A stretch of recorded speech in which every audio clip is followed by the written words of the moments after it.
ও ভাই লোক, অন্ধভক্তরা কেমন আছো? আমি তো ভেবে পাই না যে হিন্দুরা বিপদে আছে ভারতবর্ষে। 600 বছর আগে মুঘলরা দেশটাকে শাসন করেছে, তখন হিন্দুরা বিপদে ছিল না। 1947 সালে জওহরলাল নেহরু এই ভারতবর্ষে প্রধানমন্ত্রী ছিল, তখন তো হিন্দুরা বিপদে ছিল না। এখন এক চা বিক্রিওয়ালার হাতে দেশটা তুলে দিয়েছো, যার হাতে চা খেয়ে কাপটা তুলে দেওয়ার কথা তার হাতে দেশ তুলে দিয়ে এখন হিন্দুরা বিপদে আছে বললে হবে? আর জয় শ্রীরাম করলে হবে?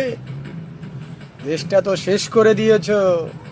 সব কিছুই নয়, হিন্দু মুসলিম করে দেশটাকে শেষ করবে বলে লেগেছে তোমাদের বাবার বাবা মোদি।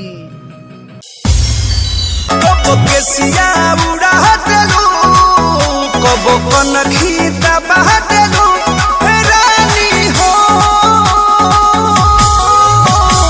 पगले बना देलू, तो पूरा पगले बना देलू।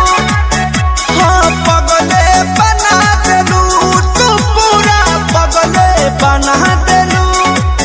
लगा के ओठ पे लाली, डाल के कान में बाली, कसम से